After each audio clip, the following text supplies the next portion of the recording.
Message évangélique. Nous sommes dans notre émission audiophonique Marchons avec le Seigneur.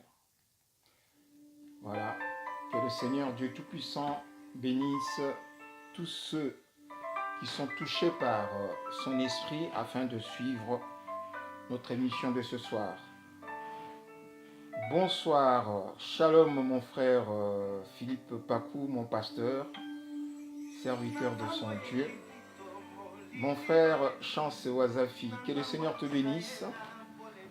Merci pour ta présence. Mon frère Falemoussi, que le Seigneur te bénisse aussi. Mon pasteur, fils du tonnerre, Juan Tonnerre Fadam, que le Seigneur te bénisse. Amen.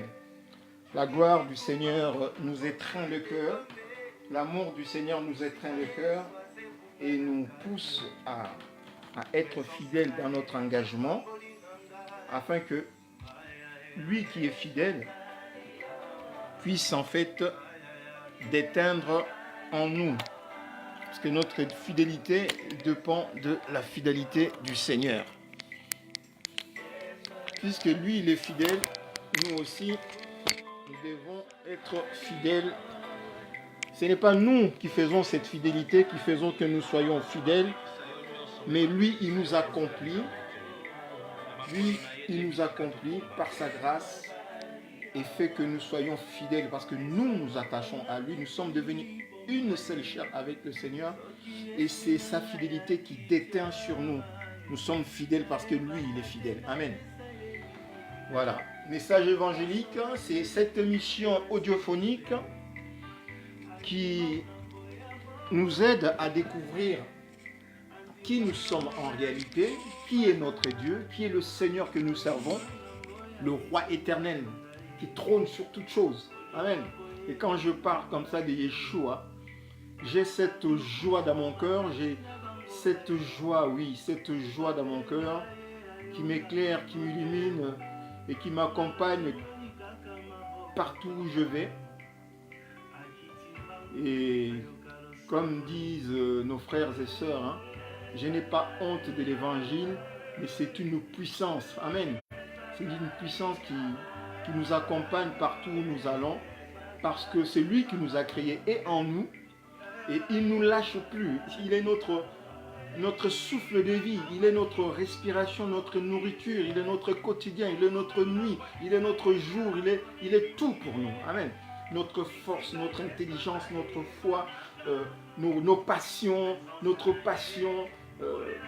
Voilà, il est tout pour nous. Il est le centre de notre vie, Yeshua.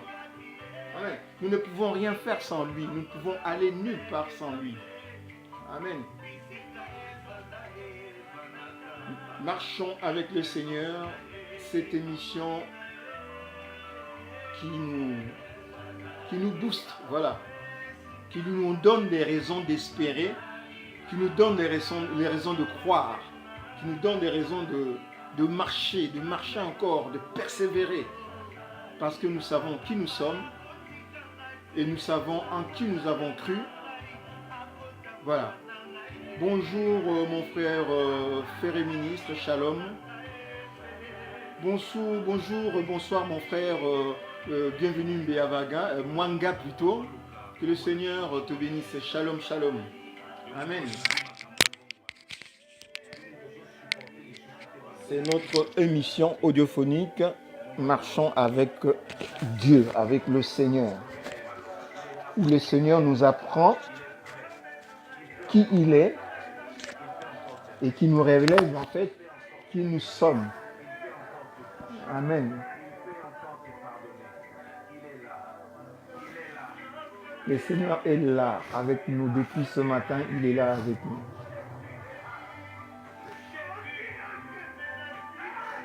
La gloire, la puissance et l'honneur appartiennent à notre Dieu qui trône sur toutes choses. Le Seigneur de gloire, c'est lui qui a créé toutes choses et au-dessus de toutes choses. Son nom est au-dessus de toutes choses. Dans cette émission audiophonique, Marchons avec le Seigneur, nous élevons le nom de Yeshua, le nom de Yeshua révélé à Messia, le Fils unique de Dieu dans l'univers, le Créateur de toutes choses, nous élevons son nom. Selon qu'il est écrit, quiconque invoquera le nom du Seigneur sera sauvé. Amen. Amen. Bonsoir mon frère Jonathan Corniel Collet, que le Seigneur te bénisse. Amen. Voilà, c'est notre émission audiophonique, Marchons avec le Seigneur, cette émission qui nous révèle qui est notre Dieu, hein, c'est lui qui nous a créés, c'est lui dont le nom est au-dessus de tout nom, c'est lui qui a organisé, qui a ordonné l'univers qui était tohu bohu au commencement, selon un plan bien déterminé. C'est lui qui a prévu dans ses plans que nous soyons des êtres créés à son image, que lui puisse habiter en nous pour régner sur les œuvres de sa création, pour assujettir toutes choses, pour dominer sur toutes choses. Donc, audiophonique, l'émission audiophonique Marchons avec le Seigneur nous aide à pénétrer le secret de ces dieux-là, la personne de ces dieux-là. En pénétrant la personne de ces dieux-là, nous découvrons nous-mêmes, nous découvrons notre identité. Tel il est, tel nous sommes. Amen. Donc voilà, nous sommes là dans la joie de savoir que depuis mardi dernier, on n'a pas eu, jeudi plutôt dernier, nous n'avons pas eu le temps encore de nous rencontrer. L'émission de samedi n'a pas eu lieu parce que j'étais en mission de formation à Paris. Je ne pouvais pas assurer l'émission. Donc voilà, le Seigneur nous a fait grâce de nous retrouver encore aujourd'hui vivants, parce qu'il est le Dieu de vivants. Ce ne sont pas des morts qui glorifient le Seigneur, qui louent le Seigneur, mais ce sont bien les vivants. Amen. Il est le Dieu de vivants. Et aujourd'hui, en ce moment-là, il est... bonsoir mon frère Malik, serviteur de mon Dieu. Shalom, shalom. Donc ce soir, nous les vivants qui adorons le Seigneur, nous sommes là. Le Seigneur nous a fait grâce d'être là. Beaucoup de nos frères et sœurs ne sont plus, ils sont dans leur repos. Et le Seigneur a permis que nous soyons là, que nous puissions avoir encore une occasion de renouveler notre engagement, de nous arranger, de ce qui était pas bien fait, de pouvoir le refaire encore bien, là où nous avions fauté, pouvoir demander pardon au Seigneur et aux gens à qui nous avons fait du mal, et après demander que le sang de Yeshua, le sang de la justice de Dieu puisse passer, nous purifier, afin que le malin ne trouve rien en nous. Amen. C'est ce que nous devons faire tous les jours, tout le matin, tout le soir, que le malin ne puisse pas avoir accès. Nous colmatons les brèches avec le sang de Yeshua pour que le malin ne puisse pas trouver en nous ce qui lui appartienne. Amen. Parce que le malin sème des choses dans l'homme pour ouvrir des brèches. Amen. Quand le Seigneur disait, quand il était dans le jardin de Gethsémane et que le diable avait envoyé sa cohorte de gens des souverains sacrificateurs et la milice, après avoir partagé la Pâque, il dit à ses serviteurs, aux disciples et aux apôtres qui étaient avec lui, il leur dit, le diable, le prince de ce monde vient, mais il n'y a en moi rien de lui. Donc il n'y a rien en moi qui lui appartienne. Donc dans Yeshua, il n'y avait rien sur lequel ou pour lequel ou avec lequel le diable pouvait l'accuser. Et ça a été confirmé par Pilate. Pilate a dit aux Juifs qui venaient l'accuser avec de faux témoins, il disait aux Juifs, Pilate, il disait que je n'ai rien trouvé en lui. Je n'ai rien trouvé des choses que vous l'accusez. Amen. Et là, il a demandé, vous voulez que je libère Bar-Abbas ou Bar-Yeshua? Amen. Barabbas signifiait aussi fils du Père, comme on avait dit la dernière fois. Ça signifiait aussi fils du Père. Amen. Mais fils du Père selon la chair, fils du Père du mensonge. Amen. Et l'autre là était le fils du Père de la vérité. Donc, lui-même la vérité, il était là. Amen. Donc, vous voulez que je vous libère le fils du mensonge, qui était un brigand, ou le fils de la vérité? Bon, le fils de la vérité était lui-même Dieu révélé en chair. Mais les hommes ont préféré le père du mensonge, le fils du père du mensonge qui soit. Amen. Mais la vérité dans ces choses était que Yeshua devait mourir, qui est notre Pâques, il devait mourir pour que nous puissions sortir de l'Égypte spirituelle, de l'esclavagisme en fait de la matière, de la chair, de l'esclavagisme du mensonge, de l'esclavagisme de la mort, pour que nous puissions librement entrer dans le Shabbat de Dieu, entrer librement dans Yeshua. Amen. Voilà en fait l'énigme que j'avais posée la dernière fois entre Baraba et Bar Yeshua, qui devait être tué, qui devait être passé sur l'autel. Voilà, en fait, c'était juste en fait un clin d'œil par rapport à ce que j'avais mis la dernière fois sur Internet. Mais aujourd'hui, nous sommes le 16 octobre 2018. Nous avons prévu en fait de parler de la loi. Et la question qui était posée, c'est pourquoi la loi avait été donnée dans le jardin d'Éden à Adam et Ève, et pourquoi à Israël dans le désert plutôt par Moïse. Donc c'était de comprendre pourquoi la loi, pourquoi le but de la loi. Je disais en fait à une certaine époque, je disais, quelque temps je crois, s'il y a des frères et sœurs qui s'en rappellent, je disais que lorsque nous avons le plan de Dieu, lorsque nous considérons le plan de Dieu, lorsque le Seigneur nous révèle son plan, nous avons en fait cette vision large de choses que Dieu fait. Nous avons cette vision large de la parole de Dieu et nous pourrons comprendre facilement les choses que Dieu fait. Amen. Bonsoir, shalom ma sœur, Mama Micheline Kilukunchenza, que le Seigneur te bénisse. Et voilà. Donc, si nous avons en tête le plan de Dieu, dans le cœur, dans notre foi incorporée, le plan de Dieu, nous pouvons voir facilement, en fait, où Dieu veut en venir chaque fois qu'on nous parle, en fait, chaque fois que nous lisons quelque chose, nous comprenons justement où Dieu veut en venir. Qu'est-ce que la parole veut dire et dans quel point du plan de Dieu ou dans quelle étape du plan du rachat que nous pouvons situer en fait cette action.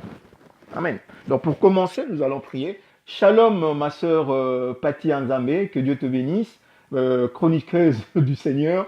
Ma sœur Jojo Daniel, Maman Jojo, que le Seigneur te bénisse. Voilà, nous allons prendre le temps de remercier le Seigneur puisque nous sommes vivants et laisser ce moment entre les mains de Dieu pour que le Seigneur puisse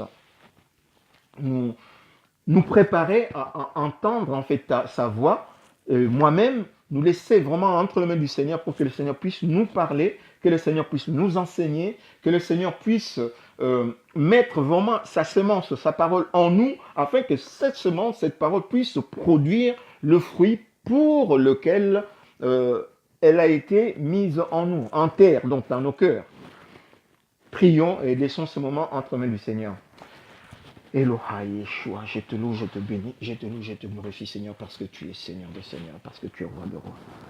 Seigneur, je laisse ce moment merveilleux entre tes mains, Seigneur. Tu connais ces jours, tu connais cette heure. Il y a des choses que tu avais prévues, Seigneur de gloire, en ces jours. Tu veux parler, Seigneur, à ton peuple. Tu veux nous parler, tu veux me parler, Père. Je me laisse entre tes mains, je m'abandonne entre tes mains, Père. Je m'abandonne entre tes mains. Donne-moi, Seigneur, la parole que tu as prévue ce soir, afin que mon âme soit nourri, afin que mon être spirituel soit nourri, Père. Béni soit ton nom, Yeshua. Je laisse mes frères et sœurs entre tes mains, Père. Ouvre-nous nos oreilles afin que nous puissions entendre ta parole. Ouvre-nous nos cœurs afin que nous puissions recevoir ta parole. Et ouvre-nous, Père de gloire, de puissance, notre esprit, afin que nous puissions marcher par la foi, nous attacher à toi, Seigneur de gloire, qui nous a créés à ton image. Seigneur, tu dis, mieux nous allons te connaître, mieux nous pourrons te servir. Révèle-toi, Yeshua. Seigneur, c'est le moment. Révèle-toi. Nous voulons te connaître. Nous voulons être identiques à toi. Nous voulons marcher comme toi tu as marché. Nous voulons, Père de gloire, le jour où tu viendras, bientôt, Père de gloire et de puissance, que nous soyons avec toi, selon qu'il est dit, Père. Quand tu paraîtras, Seigneur, nous serons comme toi, parce que nous serons tels que toi tu es. Nous te verrons tel que tu es, Yeshua. Nous voulons être avec toi. Ces jours-là, Père de gloire, nous ne voulons pas rester. Et nous ne voulons pas, je ne veux pas que mes frères et sœurs bien-aimés restent. Mais éternel de gloire, nous voulons que tu dises ces jours-là que tu nous connais. Amen. Afin que tu puisses nous recevoir dans ton Shabbat. Seigneur de gloire, tu as prévu ces choses pour nous. Tu as prévu des choses pour nous, des choses qui sont en toi, Yeshua. Et je te demande, Père de gloire, que tu puisses laisser à ceux qui t'aiment, à ceux qui viennent, Seigneur, de pouvoir rentrer en toi, Yeshua, devenir une seule chair en toi, Yeshua, de pouvoir vivre ta vie, Seigneur, comme toi tu veux vivre. Toi, Esprit Saint de Dieu, tu es en nous, Yeshua, tu es en nous, toi-même, Père de gloire, et fais-nous vivre de gloire en gloire, dans ta fidélité, dans ta foi, dans ton amour, dans ta volonté, Père, afin que nous puissions plus balloter au crier de vent et de doctrines, mais être vraiment enracinés en toi. C'est là que tu l'as dit, Père, toi-même. Tous ceux qui bâtissent leur maison sur du sable, Père, sur la théologie, sur les choses du monde, Père de gloire, sur des choses passagères du monde, Seigneur de gloire, ils verront leur foi, leur maison détruite, Père de gloire. Quand bientôt le vent de ton retour viendra avec puissance, Yeshua. Mais ceux qui seront en toi, Yeshua, ceux qui auront bâti leur maison sur le rocher qui est toi-même, Yeshua, ils seront inébranlables. Seigneur de gloire, le diable séduira, comme nous dit Daniel, par des flatteries, par des choses du monde, par des choses matérielles, ceux qui auront abandonné l'alliance sainte. L'alliance que toi, tu avais contractée avec ton peuple, avec l'homme créé à ton image, à la croix par ton sang, Yeshua. Cette alliance, ce sang qui paye la rançon du péché de l'Éden, Père, dont nous souffrons, Père de gloire, les conséquences. Et ceux qui auront abandonné, Père de gloire, cette alliance sainte, Yeshua, ils seront séduits par le diable, par des choses matérielles. Pourquoi? Simplement parce qu'ils ne sauront pas, ils ne connaîtront pas qui ils sont. Ils ne connaissent pas qui tu es, Père. C'est pourquoi, Père de gloire, tu nous as donné cette mission évangélique, Père, de prêcher Yeshua, d'annoncer ta parole. C'est pourquoi je te demande, Yeshua, sois en nous, sois dans tes frères, Père de gloire, qui exercent, Seigneur de gloire, selon les normes de l'Esprit et selon ta parole. Seigneur, soutiens-nous, Père, soutiens tes serviteurs, soutiens tes servantes, partout, Père de gloire. Ceux qui faiblissent, Seigneur de gloire, donne la force, Yeshua, la force que communique l'Esprit, Yeshua, la force de ta vie qui est dans ton sang. Je laisse ce moment merveilleux entre tes mains. Seigneur, nous sommes là devant toi. Nos âmes ont besoin d'être nourries, Yeshua. Donne-nous, Père de gloire, ta parole. Donne-nous ta parole qui est ta propre subsistance, qui est ta propre chair, qui est ton propre sang, afin que nous ayons la vie, afin que nous ayons ta vie, Yeshua. Je laisse, Seigneur, de gloire, ce moment encore merveilleux. J'écarte tout esprit contraire à ta pensée et je prends autorité au nom de Yeshua, en vertu du sang qui est versé sur la croix Golgotha, sur tout esprit contraire à ta pensée, sur tout esprit angélique, je le renvoie loin, Seigneur de gloire, loin de cet endroit. Je libère, Seigneur, mes frères et sœurs. Je libère l'entendement de mes frères et sœurs, Père. Et mon entendement moi-même, Père, afin que, Seigneur, ta parole puisse pénétrer, afin que ta parole puisse prendre place. Seigneur, je demande, Seigneur de gloire, que tu puisses maintenant prendre autorité sur toutes nos chairs, sur nos cœurs, que tu puisses rentrer dans nos cœurs et prendre la place la plus importante de Yeshua. Trône Yeshua, trône Papa, trône Yeshua. Au nom de Yeshua, Messia, notre Seigneur et Dieu, je te loue, je te bénis. Amen. Voilà. Shalom, ma sœur Christy Maria, que Dieu te bénisse. Ma sœur Abanakis, que le Seigneur te bénisse. Voilà, shalom. Donc notre thème de ce soir, c'est pourquoi la loi avait été donnée dans le jardin d'Éden à Adam et Ève, puis à Israël dans le désert par Moïse. Le Seigneur nous dit dans Genèse 1, 17, nous lisons la loi. Quand est-ce que la loi avait été donnée à Adam? Dans Genèse 1, 17. Nous pouvons le lire rapidement, sans nous attarder plus. Genèse 1, 17, nous lisons.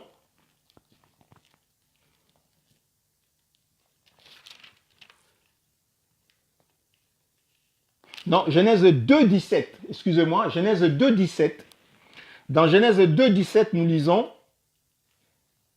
On va lire à partir de 16. L'Éternel Dieu donna cet ordre à l'homme, donc à Adam. Tu pourras manger de tous les arbres du jardin, mais tu ne mangeras pas de l'arbre de la connaissance du bien et du mal, car le jour où tu en mangeras, tu mourras. Amen. Le Seigneur dit à Adam, l'Éternel Dieu donna cet ordre à l'homme, à Adam, tu mangeras, tu pourras manger de tous les arbres du jardin, mais tu ne mangeras pas de l'arbre de la connaissance du bien et du mal, car le jour où tu mangeras, tu mourras. Amen. Quand nous lisons la Bible, nous voyons que ici, Adam est encore seul, il n'est pas encore séparé. Mais beaucoup disent que voilà, quand Dieu avait donné la loi à Adam, Ève n'était pas là. Amen. C'est mal connaître en fait le plan de Dieu, puisque Adam étant un, Ève était dans Adam. Amen. Ève était dans Adam. Donc, après, Dieu sépare en fait ce qui était un, Dieu le sépare en deux personnes. Mais quand Dieu parle à Adam, Ève est en elle. Donc, Ève étant un même corps avec Adam, reçoit aussi l'ordre de Dieu. Amen. C'est comme nous sommes là, moi je suis là.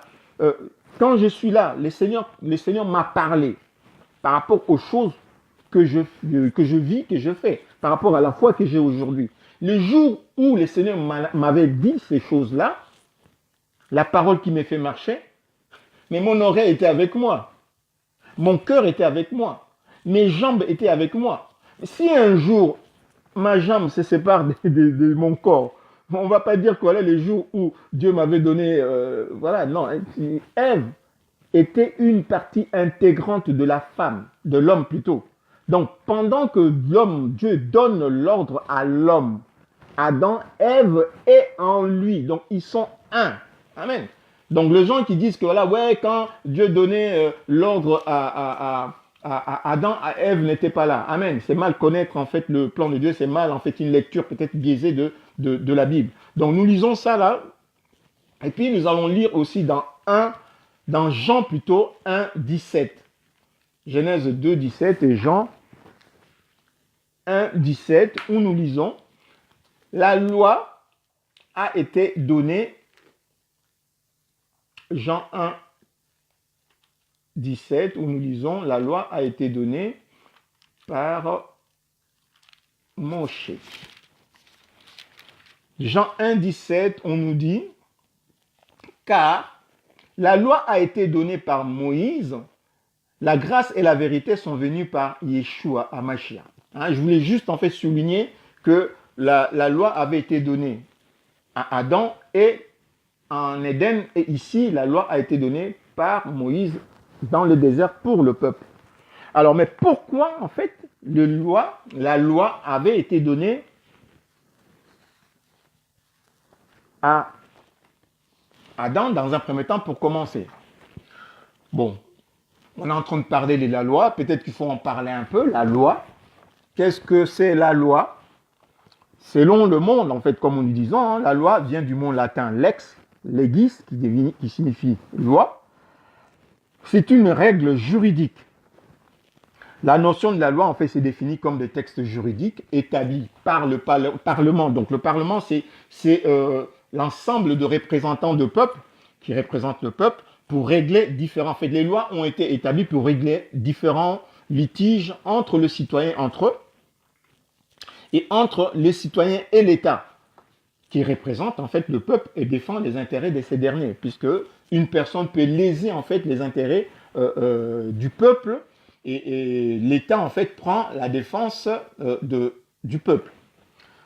Il y a des pays qui ont gardé en fait une forme de démocratie directe où le peuple en fait, la loi peut être votée directement par des citoyens, mais bon, c'est un peu rare. Avec le monde que nous vivons aujourd'hui, on ne donne plus la parole au peuple. Donc la loi a valeur juridique dans ses sens courts. Quelle que soit la nature de la loi, elle a une valeur juridique dans le monde parlant. Elle a une valeur, bonjour, bonsoir ma sœur Sacha. La loi a une valeur juridique dans la mesure où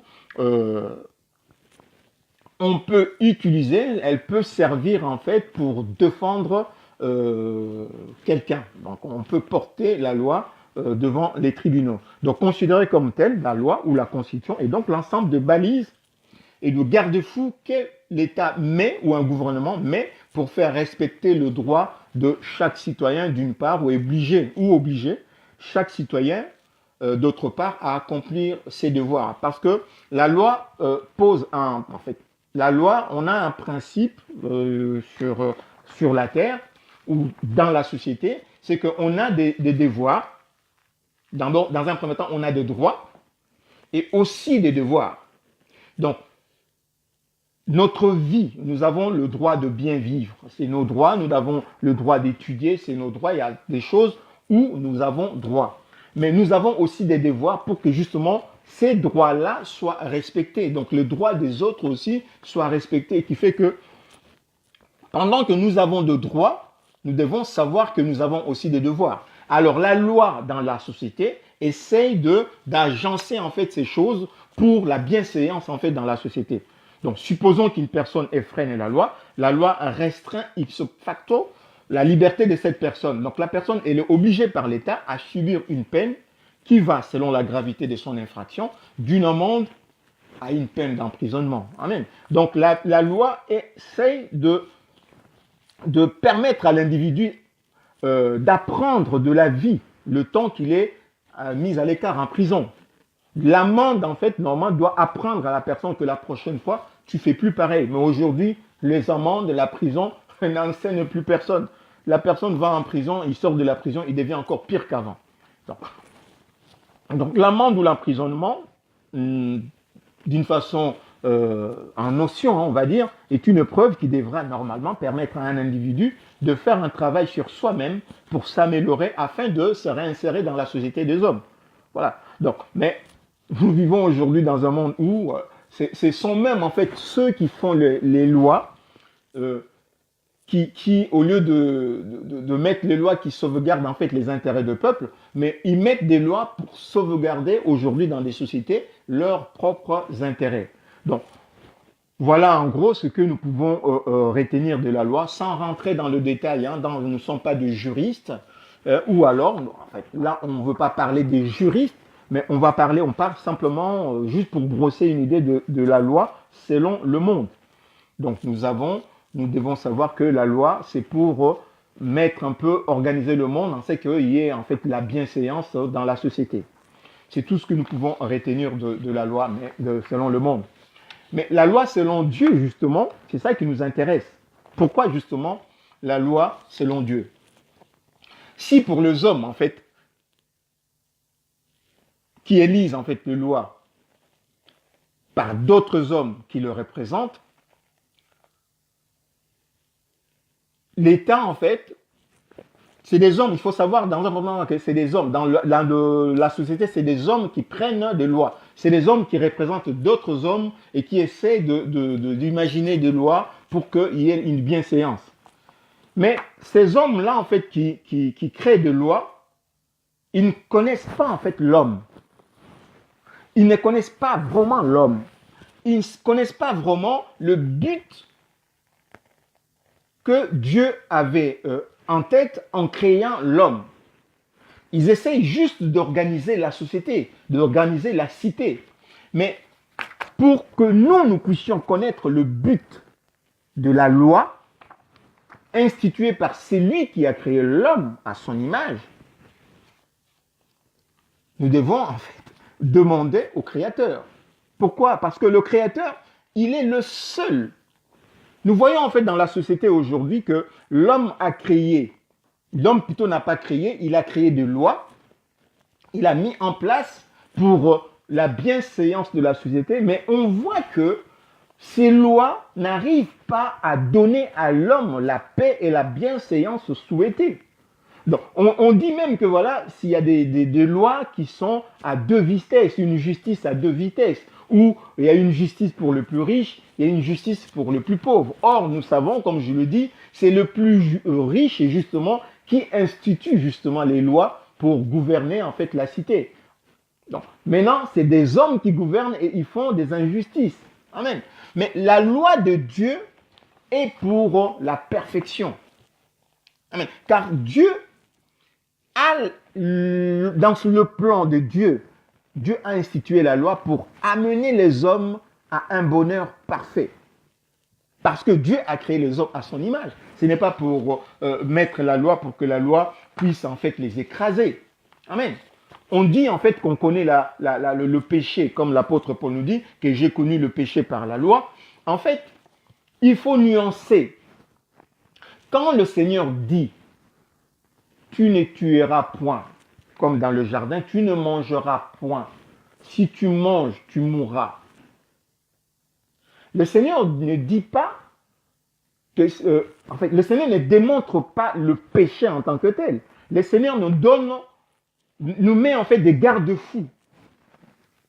Le Seigneur nous met des garde-fous pour que nous restions en fait dans l'accomplissement de son plan. Yahweh Shaddai, le Dieu Tout-Puissant qui est le créateur de peuples et des nations, est le seul ayant la capacité intellectuelle, spirituelle et physique de conduire les hommes à leur bonheur parfait, à leur accomplissement. Donc, puisque le but de Dieu est de conduire les hommes à leur accomplissement, puisque lui, il sait dans sa création ce qui est bien, ce qui est mal, et le Seigneur, qu'est-ce qu'il fait? Il met de balises, il met en fait de garde-fous pour que les hommes ne passent pas à côté de ce que lui, il a prévu jusqu'à la foi. Puisque l'apôtre Paul nous dit quelque chose, que la loi, avant que la foi, il dit que la loi a été, qu'est-ce qu'il dit? Avant que la foi vînt, nous étions enfermés sous la garde de la loi en vue de la foi qui devait être révélée. Ainsi, la loi a été comme un pédagogue pour nous conduire à Christ afin que nous fussions justifiés par la foi. La foi étant venue, nous ne sommes plus sous ces pédagogues. On me dira que voilà, mais mes frères Justin, ce que tu es en train de dire là, c'est dans le Nouveau Testament et dans la Nouvelle Alliance. Eh bien non, Dieu n'a pas changé. Dieu est le même aujourd'hui, hier, aujourd'hui et éternellement. Cette loi, la foi, c'est Yeshua. C'est ce que nous devons comprendre. La foi, c'est Yeshua. La loi a été comme un pédagogue. La loi apparaît en fait comme une interdiction dans la loi, quand le Seigneur nous dit dans Genèse 2, 16, 17, tu ne pourras pas manger tu pourras manger plutôt de tous les arbres du jardin, mais tu ne mangeras pas de l'arbre de la connaissance du bien et du mal, car les jours où tu mangeras, tu mourras. La loi apparaît comme une interdiction, mais une interdiction qui énonce le sens même de l'interdiction, qui explique où l'infraction de la loi va nous amener. Donc, la loi de Dieu explique. Quand le Seigneur dit, par exemple, je mets devant vous le mal et le bien, la vie et la mort, mais choisissez la vie. Donc, le Seigneur met un principe devant et il donne la voie. Il dit pourquoi il donne la voie, pourquoi il donne la loi. Il dit, ne mange pas. Mais il ne reste pas comme ça, ne mange pas et puis toi tu vas... Non, il dit pourquoi tu ne vas pas manger. Donc si tu manges, tu mourras. Donc si tu manges, tu vas passer au-delà du plan que j'ai établi. Or, le plan de Dieu, c'est que l'homme doit garder, la loi garde la chair. On dit quelque part que la loi administre la chair. Donc la loi gère la chair jusqu'à ce que la foi vienne. Or, nous disons que la foi, c'est Yeshua. Donc la loi fonctionne comme un pédagogue, comme un moralisateur, comme un précepteur, ainsi que le dit Paul dans Galates 3, 23-25 que nous avons lu. Donc avant que la foi vienne, nous étions enfermés sous la garde de la loi en vue de la foi qui devait être révélée. Ainsi, la loi a été comme un pédagogue pour nous conduire à Messia, afin que nous fussions justifiés par la foi. La foi étant venue, nous ne sommes plus sous ces pédagogues. Nous lisons aussi dans Galates 4, 1 et 3.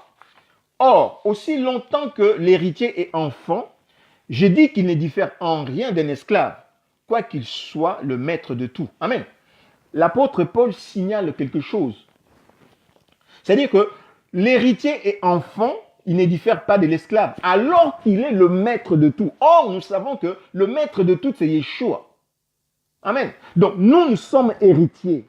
nous sommes tombés dans le péché à cause du mensonge. Et la loi qui était là devait nous garder jusqu'à ce que le Fils naisse en Éden. Amen. Donc le Fils, c'est Yeshua, qui devait ouvrir en tant que premier-né, qui devait ouvrir la maternité d'Ève. Donc la loi de l'Éden nous gardait jusqu'à ce que Ève puisse enfanter. Hein? Donc, la loi était comme un administrateur, comme des tuteurs, jusqu'au temps marqué par le Père. Nous aussi, de la même manière, lorsque nous étions enfants, hein, donc sans esprit, nous étions sous l'esclavage du rudiment du monde. Donc, le Seigneur met la loi pour gérer la chair en Éden, pour gérer la chair, garder la chair, jusqu'à ce que Yeshua vienne. Donc, garder la chair, l'épouse, amen. Garder l'épouse jusqu'à ce que Ameshia vienne. Amen. Donc, dans des pépinières, pour donner juste en fait une sorte d'anecdote, dans des pépinières, là, l'endroit où on plante des fleurs, hein, on utilise en fait des tuteurs. Les tuteurs sont comme des tiges que l'on met à côté de jeunes plantes pour aider en fait les plantes, hein, de plantes à s'élever droitement pour que les plantes, les jeunes plantes ne puissent pas pencher. Donc, on met en fait des tuteurs. Des tuteurs, c'est comme des fils conducteurs. C'est comme quelqu'un en fait qu'on va mettre à côté d'un jeune pour l'élever, pour l'éduquer, jusqu'à sa majorité. Donc, si nous revenons à notre première loi, donc pour que les tuteurs sont là pour que les plantes, les jeunes plantes ne prennent pas des malformations. Donc, la personne qui plante, hein, le planteur, dans sa plantation, il met le tuteur pour donner aux jeunes plantes une rectitude, une attitude droite. Donc, maintenant, si nous revenons à notre première loi en Éden, nous nous posons la question de savoir quel était le rôle en fait de cette tutrice, de cette loi qu'on appelle la première loi édénique. Tu ne mangeras pas, les jours où tu mangeras, tu mourras. Aujourd'hui, nous savons que la mort, c'est la séparation d'avec Dieu. Puisque Dieu est la vie, Dieu donne la vie, il met un plan. Dieu a créé toutes choses selon un plan. Donc nous devons d'abord savoir que Dieu n'a rien fait au hasard. Nous devons poser un fait vrai que Dieu a fait toutes choses selon un plan bien déterminé. Et dans ce plan principal, il a créé l'homme à son image. Genèse 2, 26, 28. Dans le plan de Dieu, Dieu a créé l'homme à son image. Puisque Dieu n'a rien fait au hasard. Il a donné la loi pour garder les hommes, Adam et Ève, dans une attitude jusqu'à ce que vienne la foi, le Fils. Dieu a créé l'homme à son image. Puis Dieu dit, faisons l'homme à notre image selon sa ressemblance, à notre ressemblance. Et qu'il domine sur le poisson de la mer, sur les oiseaux du ciel, sur le bétail, sur toute la terre et sur tout le reptile qui rampe sur la terre. Dieu créa l'homme à son image, il le créa à l'image de Dieu, il créa l'homme et la femme. Dieu le bénit et leur dit, soyez féconds. Donc, fructifiez, multipliez le fruit, remplissez la terre avec le fruit, assujettissez la terre avec le fruit, au moyen de fruits, et dominez. Donc, le fruit que Adam et Ève allaient fructifier, allaient produire, allait leur donner le pouvoir de dominer sur le poisson de la mer, sur les oiseaux du ciel, sur tout animal qui se meut sur la terre. Nous devons savoir que Dieu avait créé tout le poisson de la mer, donc les pisciliens, ce que moi j'appelle le piscilien, tous les oiseaux du ciel, ce que moi j'appelle les aéliens, et tout le reptile qui rampe sur la terre, que moi j'appelle le reptilien, donc entre autres le serpent qui était reptilien, à l'image des anges célestes, sur lesquels Dieu domine déjà dans le lieu céleste. Amen. Dieu domine sur les anges. Donc tous les animaux sur qui Dieu demande à l'homme, à Adam et Ève de dominer, donc le poisson de la mer, les oiseaux du ciel, les reptiliens, les animaux qui rampent sur la terre. Donc Dieu les a créés à l'image, Dieu les a créés à l'image des anges célestes. Donc si nous nous référons à notre Père, hein, la prière célèbre qu'on avait vue une fois de notre Père, cette prière modèle que Yeshua, notre Seigneur, nous avait laissé, nous avait montré, illustre très bien en fait le parallélisme entre le monde céleste et le monde terrestre. Qu'est-ce que le Seigneur dit là-dedans? Le but est bien énoncé en disant que que ton règne vienne. Il parle au Père, que ton règne vienne, que ta volonté s'efface sur la terre comme cela se fait dans le ciel. Amen. Si le Seigneur demande à l'homme de régner sur les animaux, donc les oiseaux du ciel, le poisson et le reptilien, donc les pisciliens, les aéliens et les reptiliens, donc c'est que Dieu règne sur eux dans le lieu céleste, puisqu'il nous crée à son image. Dieu a créé le monde céleste, le monde terrestre, à l'image du monde céleste. Comme il avait donné à Moïse de bâtir le tabernacle, à l'image du tabernacle céleste. Donc, Dieu avait donné à David l'image, le modèle, le plan du temple.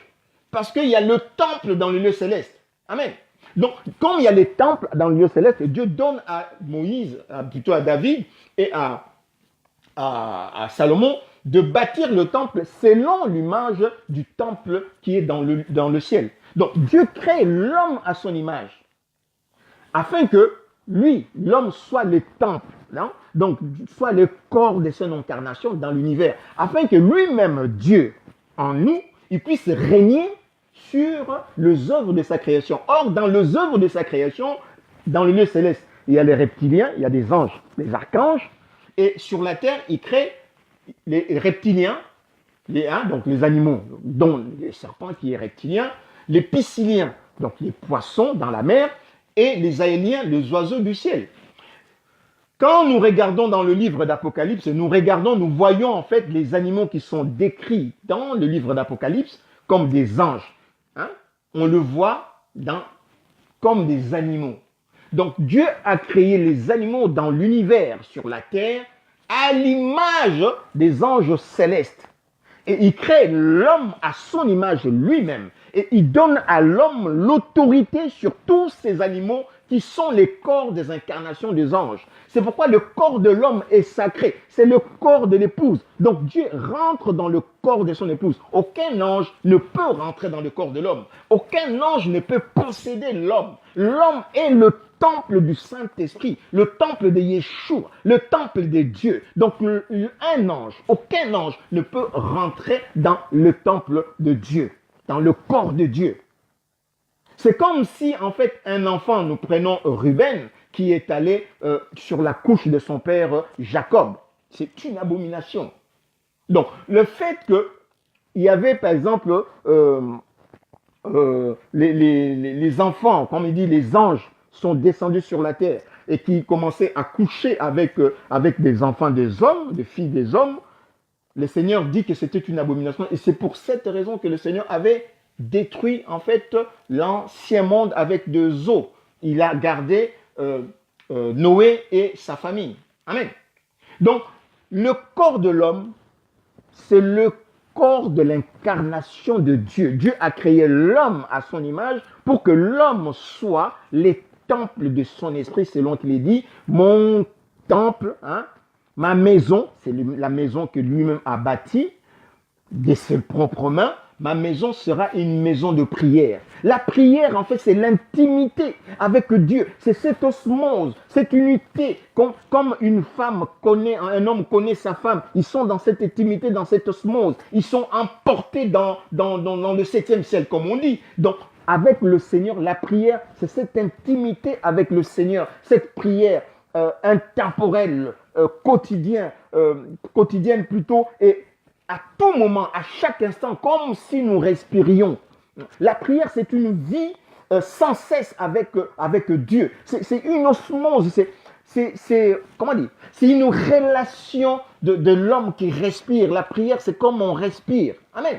Donc, la prière, Dieu entre dans son temple et nous devenons une seule chair avec Dieu. Dieu rentre, nous devenons un avec le Seigneur. C'est pourquoi nous pouvons vraiment bien recevoir Dieu en nous que dans la mesure où nous sommes nés de nouveau. Le Seigneur nous dit dans sa prière sacerdotale, nous lisons en fait Jean 17 jusqu'à la fin et nous voyons où le Seigneur parle de cette osmose, que nous soyons un, comme toi en moi et moi en eux, afin que tous soient un. Parce que Dieu nous a créés à son image pour que Dieu vraiment puisse être un avec nous. Amen.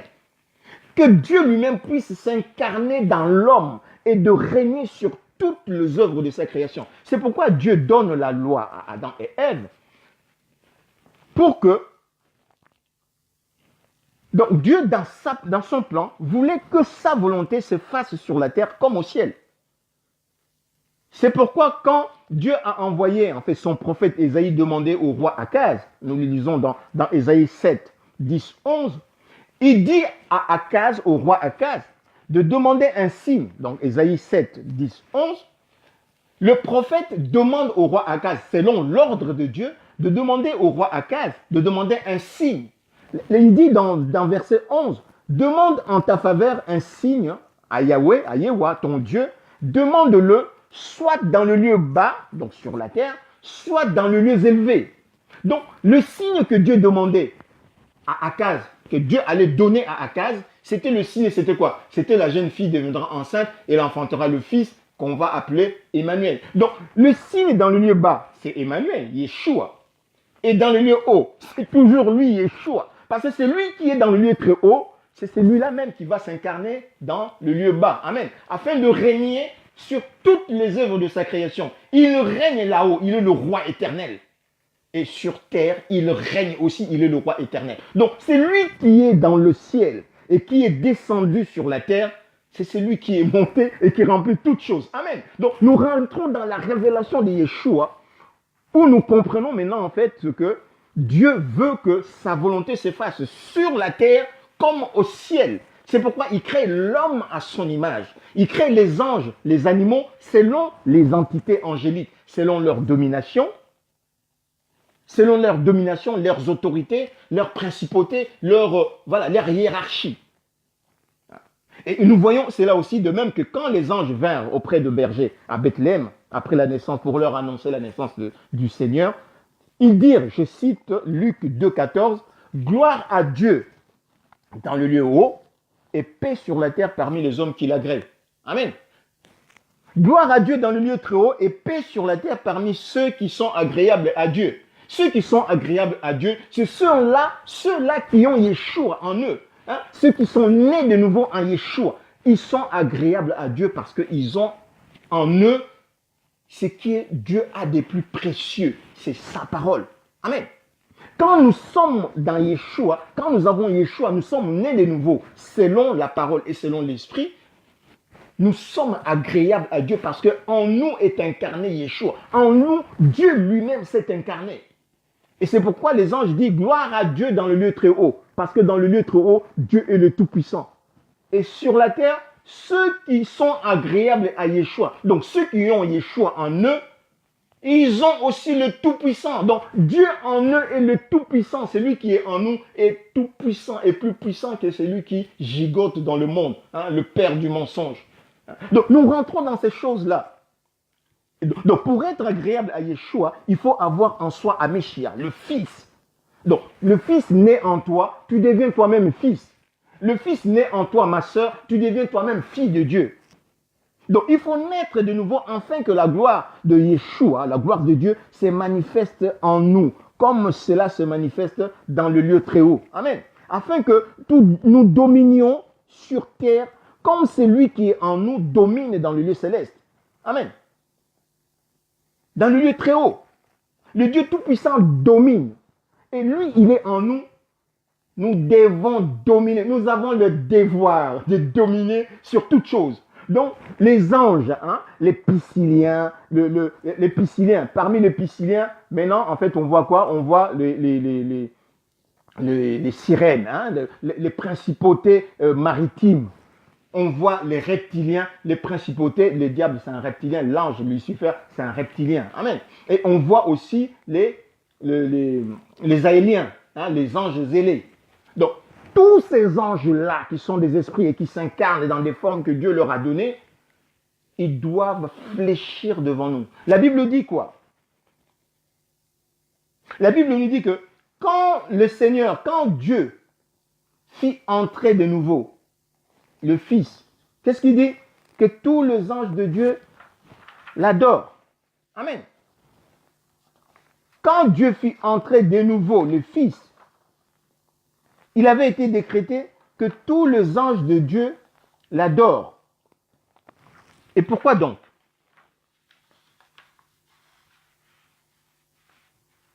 Pourquoi donc? Pourquoi tous les anges de Dieu devaient adorer? Parce qu'il est le Tout-Puissant. Parce que Yeshua est le Dieu Tout-Puissant. Tous les anges, donc sans distinction, même Lucifer devait adorer. Et Lucifer et sa cohorte de anges rebelles devaient adorer. C'est pourquoi quand Yeshua a triomphé de la tentation, il disait à Lucifer des paroles exactes, claires et précises. Tu n'adoreras pas le Seigneur, tu serviras le Seigneur ton Dieu. Tu ne tenteras pas le Seigneur ton Dieu. Donc, il lui dit ces choses.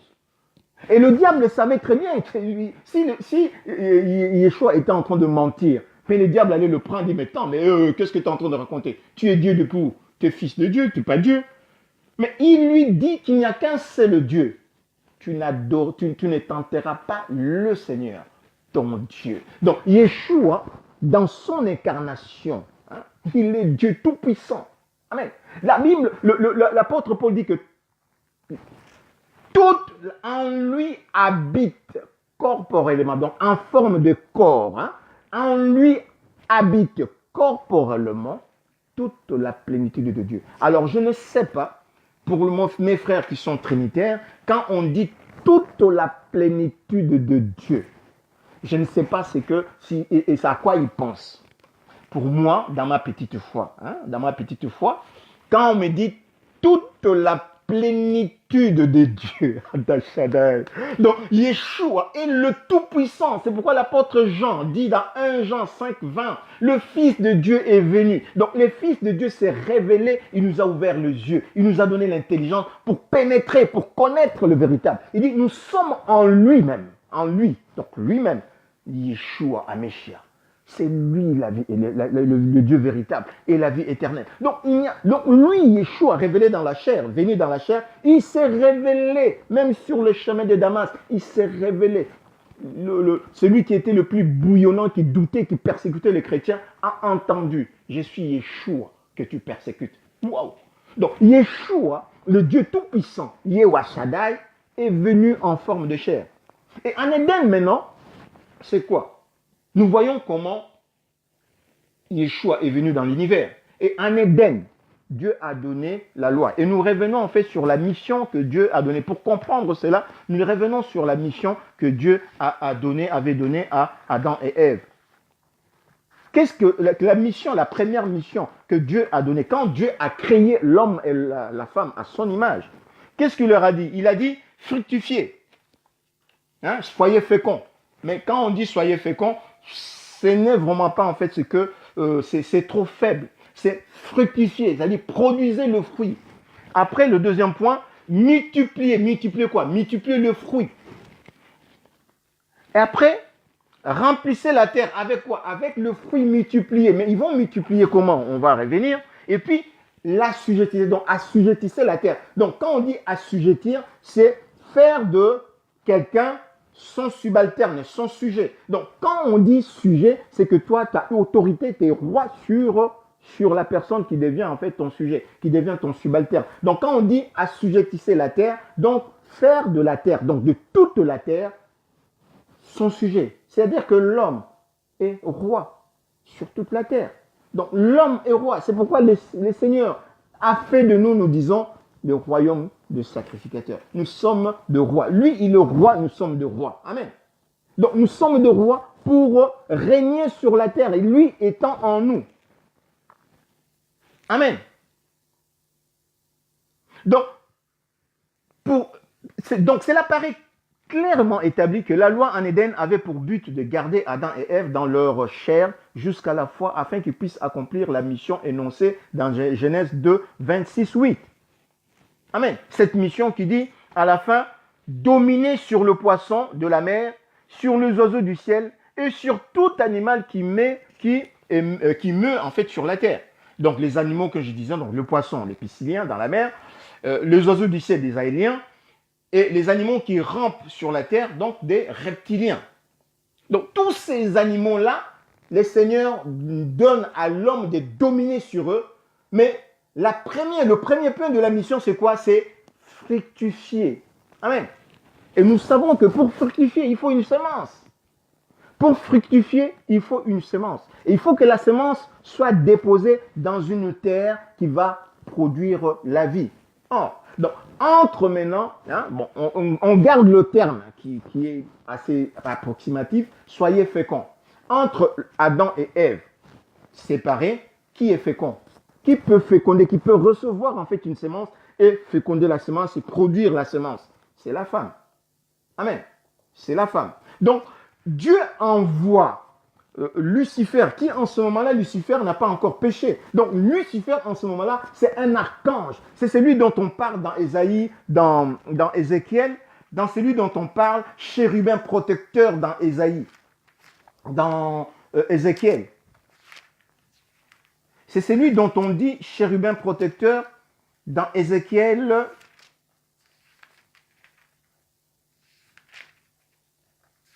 Je veux...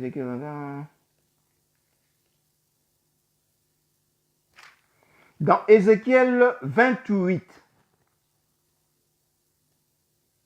Dans Ézéchiel 28, à partir du verset 11, nous lisons que là, on parle de chérubin protecteur en Éden. Il était chérubin protecteur en Éden. En Éden, si nous parlons dans le livre de Genèse, le seul chérubin qu'on a entendu parler dans le livre dont plutôt le livre de la Genèse nous parle en Éden, c'est Lucifer. C'est le serpent ancien. C'est lui qui était le chérubin protecteur en Éden. Mais on dit protecteur, donc comme un tuteur en Éden. Mais il était protecteur de quoi? Il était tuteur de quoi? Il était tuteur de ce que Dieu avait de plus précieux, son image en Éden. Or, l'image de Dieu en Éden, c'est Adam et Ève. On nous dit vous lirez en fait à la maison, Ézéchiel 28, je vais lire juste certains traits. La parole de l'Éternel à partir du verset 11, 28, Ézéchiel 28 à partir de 11, la parole de l'Éternel me fut adressée en ce moment, Fils de l'homme, prononce une complète sur le roi de Tyr. Donc là, il s'était déguisé, le Lucifer qui est un ange, qui est un esprit, il s'était déguisé, il s'était incarné dans le roi de Tyr. Ça, on appelle aussi possession. Tu lui diras, ainsi parle le Seigneur l'Éternel, tu mettais le sceau à la perfection. Tu étais plein de sagesse, parfait en beauté. Tu étais en Éden, le jardin de Dieu. Tu étais couvert de toute espèce de pierres précieuses, de sardoine, de topaz, de diamants, de chrysolites, d'onyx, de jaspe, de saphir, d'escarboucle, d'émeraude et d'or. Quand nous lisons toutes ces pierres précieuses, nous voyons sur le pectoraux de sacrificateurs, des souverains sacrificateurs dans le milieu d'Israël, ils portaient en fait toutes ces pierres précieuses sur leurs pectoraux. Amen. Donc, tes tambourins et tes flûtes étaient à ton service, préparés pour le jour où tu fus créé. Tu étais, dans verset 14 dit, tu étais un chérubin protecteur aux ailes déployées. On a parlé d'abord, il était en Éden, et puis tu étais un chérubin protecteur aux ailes déployées. Je t'avais placé et tu étais sur la sainte montagne de Dieu. Tu marchais au milieu de pierres étincelantes. Tu as été intègre dans tes voies depuis le jour où tu fus créé jusqu'à celui où l'iniquité avait été trouvée chez toi. Amen. Je parle de l'iniquité et je dis l'iniquité c'est un désordre, c'est une désobéissance. L'iniquité, c'est le manque de désobéissance. Donc le péché, c'est désobéir. C'est vrai qu'on voit des gens qui font, on dit kobo, ça paraît peut-être plus grave que quelqu'un qui vole. Mais l'iniquité, c'est iniquité. L'obéissance à la parole de Dieu. Sous quelque forme que ce soit, l'iniquité, la désobéissance est un péché. Amen. Donc, tout péché devant Dieu est abomination devant Dieu. Tout ce que le diable te pousse à faire, que tu fasses les kobos, que tu voles, que tu mentes, que tu sois hypocrite, que tu voles ton frère, que tu frappes ta femme, tout est désobéissance à Dieu. Amen. Toutes ces gens qui commettent toutes ces choses n'entreront pas dans le repos de Dieu enfant, à moins qu'ils fassent la paix avec le Seigneur par le sang de sa croix. Amen. Donc, des fois, nous minimisons en disant que voilà, celui-là, il est en train de faire les kobos, lui-là, c'est peut-être la prostituée, comme on avait dit, la prostituée. La prostituée, la personne même, personne ne veut la regarder dans la rue, personne ne veut lui saluer, ne fait la saluer, personne ne veut même entendre son conseil, alors qu'elle est aussi mère, elle a peut-être 2 enfants. Elle a souffert la maternité, elle peut aussi donner un conseil à une jeune mère, une autre jeune mère. Mais la jeune mère ne veut même pas écouter son conseil parce que, soi-disant, elle est une prostituée. Amen. Chacun sait comment Dieu lui parle. Moi, je sais que Dieu m'enseigne par toutes les personnes qui sont censées avoir été créées par le Seigneur et qui sont censées un jour entrer dans le paradis, les appeler, amen, comme on le dit, les appeler. Tout ce que Dieu a créé, toute la descendance d'Adam sont des appelés pour le royaume. Amen. Maintenant, après, chacun est élu selon sa foi. Amen. Nous sommes élus, chacun est élu selon sa foi pour le service. Mais nous sommes tous des appelés. C'est pourquoi aujourd'hui, à une certaine époque, c'est le peuple d'Israël qui avait la loi, qui travaillait pour le Seigneur. Maintenant, la loi a été accomplie, Yeshua est rentré. Maintenant, c'est toutes les nations qui sont rentrées. Pour te dire que même pendant que le Seigneur avait écarté toutes les nations, le Seigneur n'avait pas oublié les nations. Parce que toutes les nations étaient en Adam. Amen. Amen. Toutes les nations étaient dans Adam. C'est pourquoi on nous parlait de multiplier et fructifier. Donc, tu as été intègre dans tes voies depuis le jour où tu fus créé plutôt, jusqu'au jour où l'iniquité avait été trouvée chez toi. Là, il parle en fait de Lucifer, qui est devenu le diable. Par la grandeur de ton commerce, tu as été rempli de violence et tu as péché. Je te précipite de la montagne de Dieu et je te fais disparaître chérubin protecteur. Amen. En Éden, chérubin protecteur du milieu de pierres intercellantes. Amen. Donc, ces chérubins protecteurs étaient en Éden pour garder ce que Dieu avait de plus précieux. Et ce que Dieu avait de plus précieux, c'est l'homme créé à son image. Donc, l'homme et la femme. L'image de Dieu, on est en train de se buter sur l'image de Dieu. L'image de Dieu, ce n'est pas dans, ouais, parce que Dieu, nous sommes l'image de Dieu parce que nous avons l'intelligence. Nous sommes l'image de Dieu parce que nous savons parler. L'image de Dieu, on le décrit très bien. Moi, j'aime la parole, quand la parole de Dieu insiste, j'aime bien entendre, voir l'insistance du Seigneur. Le Seigneur dit, puis Dieu dit, faisons l'homme à notre image. Et le Seigneur dit, selon notre ressemblance. Ce n'est pas des caractères moraux. Ce n'est pas l'aspect moral. Ce n'est pas l'aspect intellectuel. Il dit, selon notre ressemblance. Et qu'il domine sur le poisson. C'est-à-dire, selon notre ressemblance, et qu'il domine. Donc, il prévoit déjà la mission. Il domine sur les oiseaux du ciel, les bétails, sur toute la terre et sur tous les reptiles qui rampent sur la terre. Dieu, avant même de donner la mission, après les avoir bénis, Dieu, il dit déjà, créons l'homme et qu'il domine. Donc, comme eux, lui, il domine là-haut, il dit à l'homme qui domine. Il dit, Dieu créa l'homme à son image. On lit très bien. Dieu créa l'homme à son image. Donc, une fois, il le créa à l'image de Dieu. 2 fois, il le créa l'homme et la femme. 3 fois. Donc, nous voyons que Dieu, il progresse. Il dit, il le créa à son image. L'image de Dieu, c'est quoi? Il le créa à l'image de Dieu. Donc, pour le confirmer, il dit, il créa l'homme et la femme. Je disais la dernière fois, je ne sais pas en fait, je disais que la femme, Ewa, le nom que Dieu donne à Ève, Ewa, c'est en fait une particule, 3. Donc tu vois, nous voyons le nom de Dieu, Yewa, Yod, He, Vav, E. Donc Yewa, qui fait le tétragramme, le 4 lettres. Donc le nom que Adam lui-même donne à sa femme, Ève, Ewa, c'est les 3 lettres du nom de Dieu. C'est les 3 lettres du tétragramme. Dieu est esprit, Yod. Et le reste, c'est la vie, c'est la parole qui concrétise en fait la pensée de l'esprit.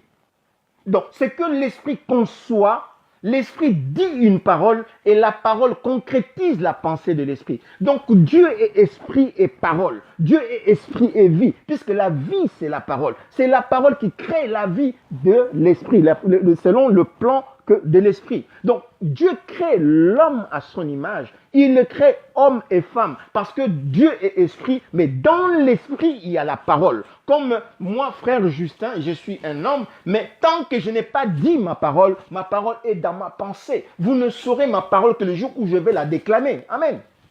Vous ne saurez ma pensée que le jour où je vais dire ma pensée. Dieu est esprit. Mais quand il dit, la parole sort et la parole concrétise la parole de l'esprit. Et Dieu sort la parole de son sein pour créer toute chose. Amen. Dieu crée l'homme à son image. Dans l'homme, Adam, il y a en lui la parole, Ève. Amen. Qui est la vie, qui est la donneuse de vie. La parole en Dieu est vie, est créatrice de vie. Amen. Donc Dieu crée l'homme à son image. C'est pourquoi nous comprenons en fait quand Dieu dit à l'homme, l'homme quittera son père et sa mère, s'attacherait à sa femme, s'attachera plutôt à sa femme, et les deux deviendront une seule chair. C'est comme la parole de Dieu, Dieu lui-même est venu sur la terre pour sauver l'humanité, pour payer de sa vie. Et la parole rentre dans son sein. Il redevient un avec l'esprit parce qu'ils ont toujours été un. La parole est inséparable de l'esprit, comme l'homme est inséparable de son épouse. Amen. Oh, Dashadai. Oh, Adonai. Le monde est perverti et nous sommes aujourd'hui, c'est l'une des choses que je regrette dans ma vie. Je regrette d'avoir connu le sexe très bas, dans un bas âge. Voilà, le monde est perverti. Nous ne savons plus ce que c'est le mariage. Nous ne savons plus ce que c'est le mariage. Nous ne savons plus ce que c'est le mariage. Que l'homme ne sépare pas ce que Dieu a uni. Mais aujourd'hui, il y a même en fait des serviteurs de Dieu qui séparent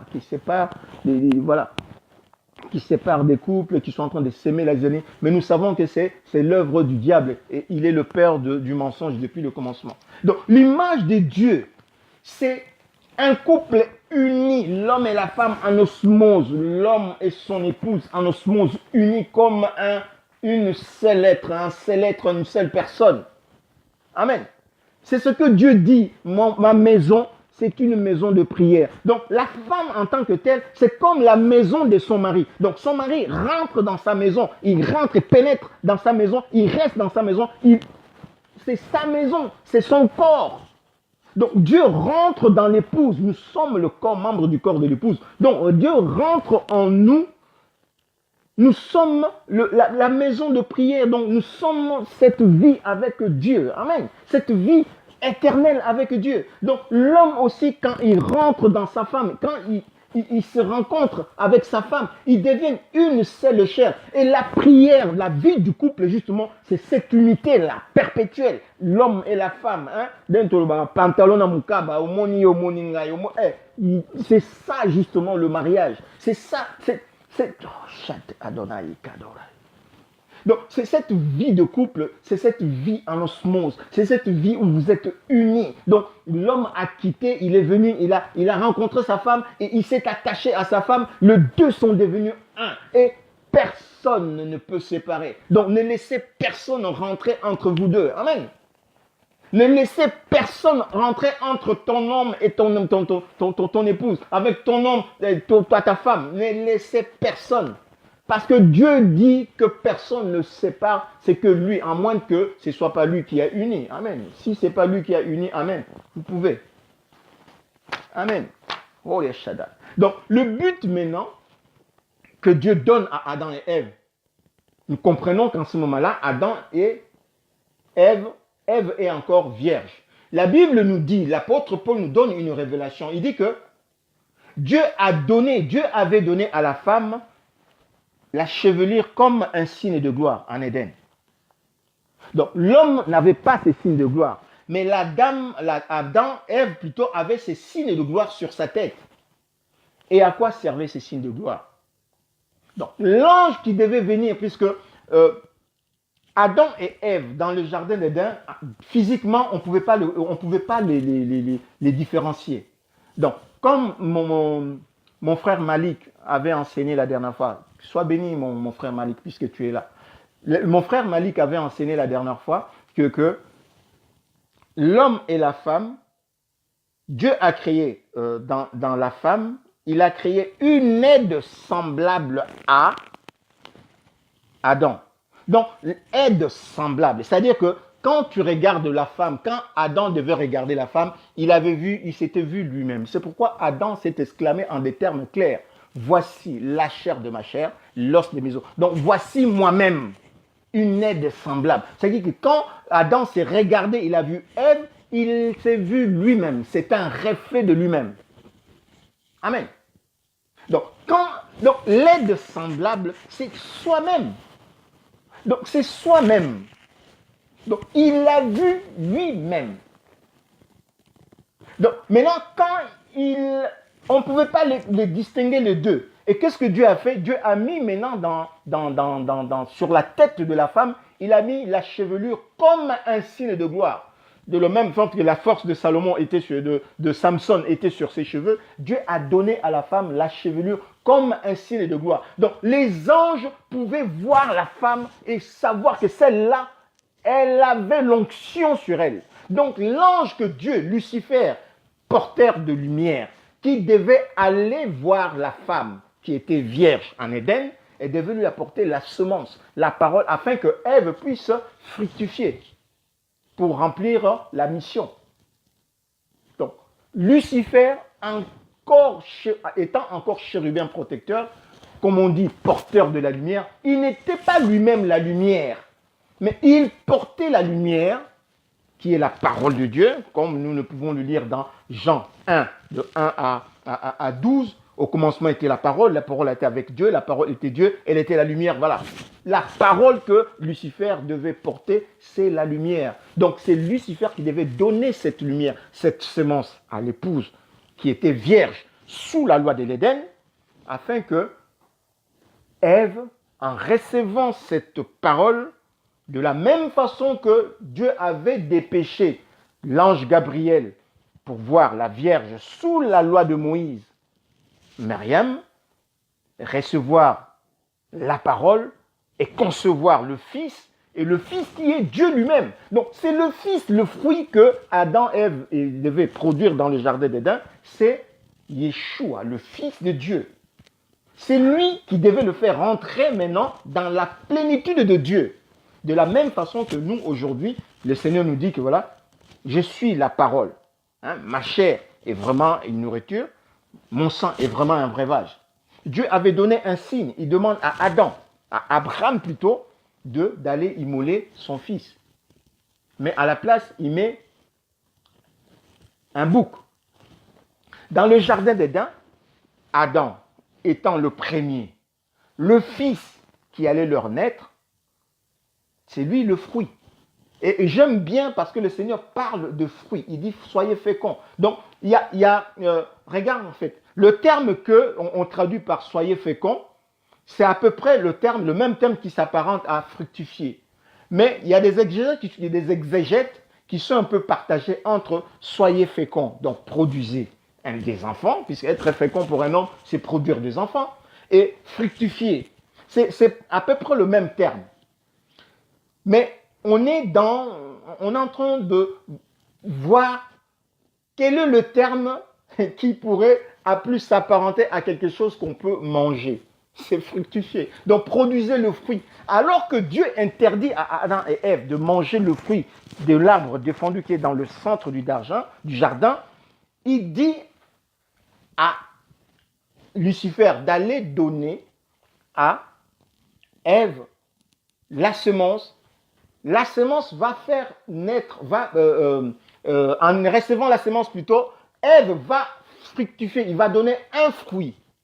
Mais au nom de Yeshua, le Seigneur Dieu Tout-Puissant, le fruit que Ève va produire, c'est le fruit qui est non pas au centre du jardin, mais au centre de l'univers, Yeshua.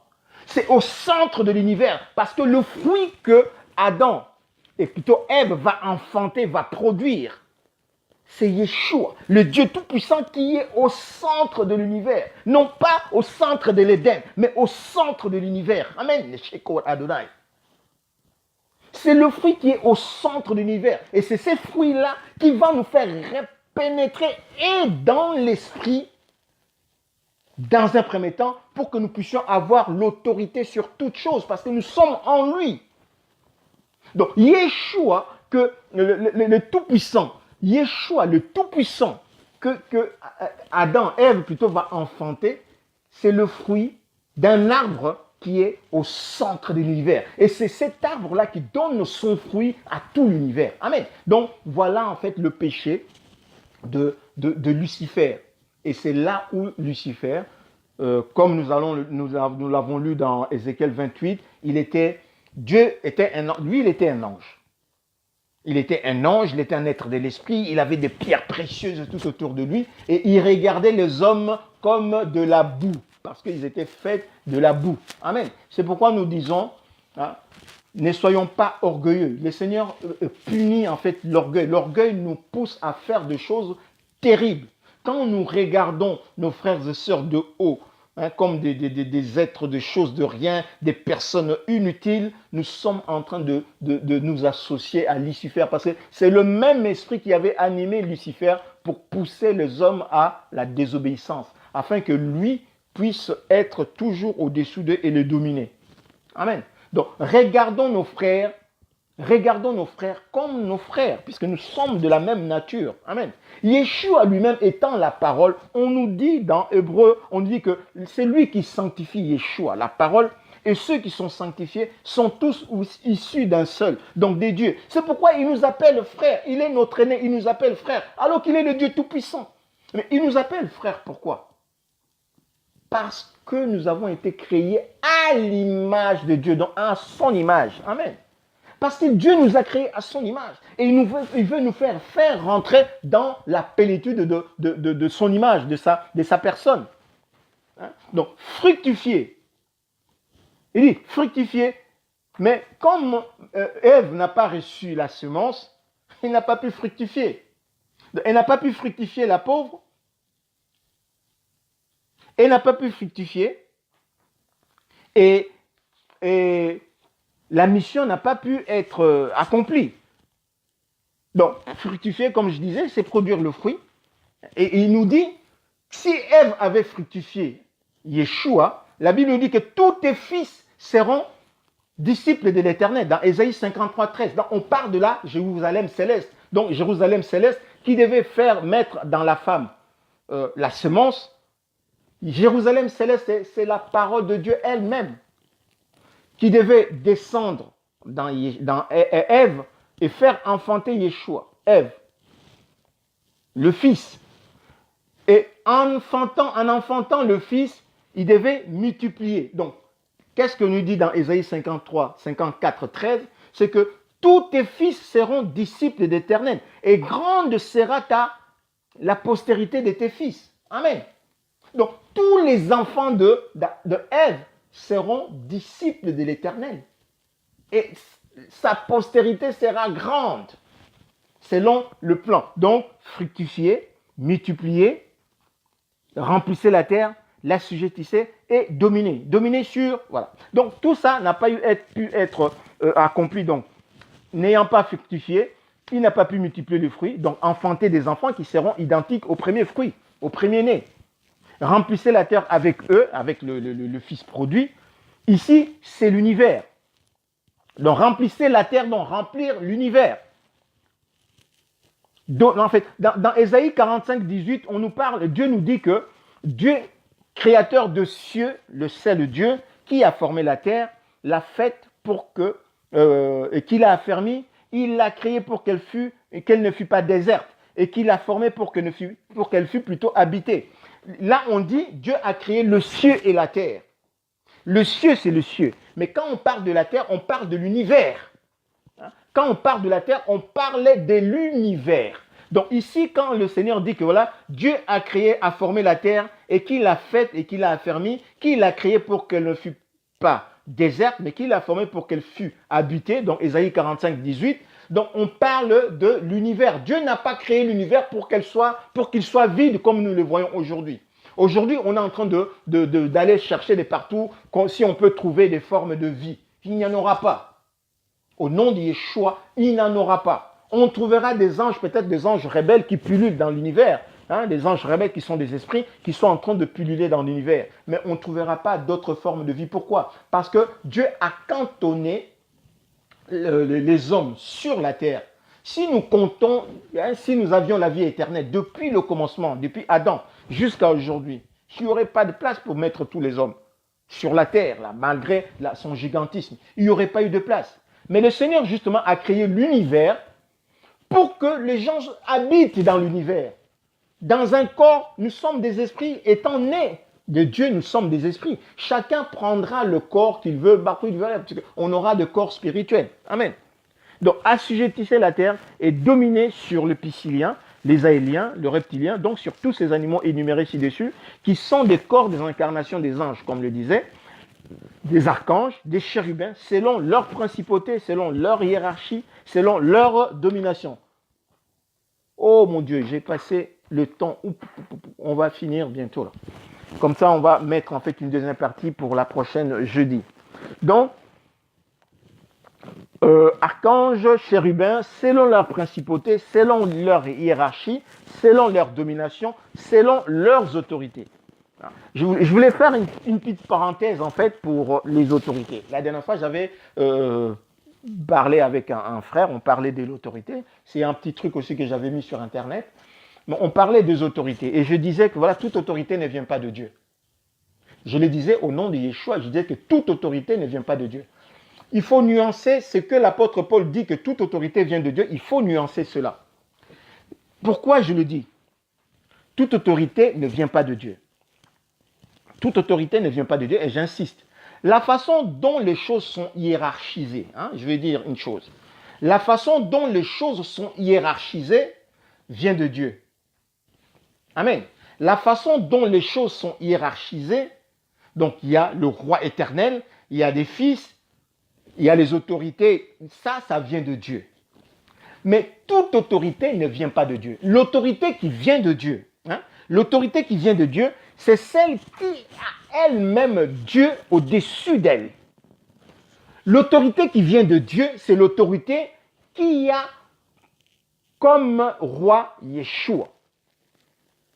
Toute autorité qui ne vient pas de Dieu, toute autorité qui n'a pas Yeshua au-dessus d'elle ne vient pas de Dieu. Mais le format, en fait, la hiérarchisation des choses, comme il y a un chef, il y a un chef et puis il y a des subalternes, ça, la forme vient de Dieu. On doit comprendre cette pensée de Paul, de l'apôtre Paul. Toute autorité ne vient pas de Dieu. La hiérarchisation des choses, c'est un modèle céleste, c'est un modèle de Dieu. Mais l'autorité qui vient de Dieu doit avoir sur elle-même Dieu comme autorité, comme Seigneur, comme roi. Amen. Donc, toute autorité qui n'a pas Dieu sur lui ne vient pas de Dieu. Amen. Mais on copie la hiérarchie. On a par exemple dans une société, on a le patron, on a celui qui rend. Donc là, cette hiérarchisation vient de Dieu. L'ordre vient de Dieu, le schéma vient de Dieu, mais il y a une autorité qui ne vient pas de Dieu, qui ne respecte pas Dieu, qui ne veut pas imposer Dieu. Comme le diable. Le diable, il n'impose pas Dieu dans notre vie, mais il s'impose lui-même pour nous faire rentrer dans des choses qui ne confessent pas Dieu. Donc, cette autorité-là ne vient pas de Dieu. Comme je disais la dernière fois, s'il faut rendre à César, rendez à César ce qui est à César, et à Dieu ce qui est à Dieu. Là, les hommes politiques disent cela pour que nous puissions le respecter. Je disais, s'il faut rendre à César ce qui lui appartient, qu'est-ce qu'on va rendre à César? Rien du tout. Puisque César lui-même ne s'appartient pas à lui, puisque sa vie appartient à Dieu. Dieu lui enlève son souffle de vie et César n'est plus. Voilà, aujourd'hui, César, il est où? César est nulle part. Donc, toute autorité ne vient pas de Dieu. C'est pourquoi le Seigneur nous enseigne. Ne vous mettez pas avec des étrangers, ne vous mettez pas avec des infidèles sous un joug, donc sous une autorité étrangère. Amen. Comprenons la parole de Dieu, discernons la parole de Dieu. Donc ne nous mettons pas avec des infidèles sous une autorité étrangère. Amen. Ce qui est à César ne lui appartient même pas. Amen. César aujourd'hui, il est où? Nulle part, sa tombe est là à Rome, enterrée. Il avait même été assassiné. César avait été assassiné. Ils ne pouvaient même pas savoir qu'ils allaient être assassinés. Amen. Mais Yeshua, on l'a assassiné aussi. Mais il est sorti du tombeau et il est vivant. Amen. Et toute autorité vient de lui. Amen. Donc, ne nous mettons pas sous avec des infidèles, donc avec des gens qui n'obéissent pas à Dieu, sous un joug étranger. Amen. Donc, voilà ce que je voulais faire, ces trucs-là pour juste une parenthèse. Donc, la façon dont les choses sont hiérarchisées viennent de Dieu, mais toute autorité ne vient pas de Dieu. Nous devons le savoir et le respecter. Amen. Donc, quand Dieu introduisit de nouveau les prémunés, il décréta que tous les anges de Dieu l'adorent. Hébreux 1:6. Quand Dieu fit rentrer le prémuné, il dit que tous les anges de Dieu l'adorent. Donc, tous les anges de Dieu, donc tous les archanges, tous les chérubins, selon leur hiérarchie, leur principauté, leur domination, leurs autorités, leur trône. C'est ce qu'on nous explique dans une épître, en fait, l'apôtre Paul nous explique. Donc, toutes ces choses, ces autorités, les autorités, les principautés des anges, leur hiérarchie, leur domination, leurs autorités, leur trône, sont au-dessous, en dessous de Yeshua. Donc, Yeshua, le nom de Yeshua en qui nous sommes, est au-dessus de toute autorité, de toute domination, de toute hiérarchie, de tout trône des anges. Amen.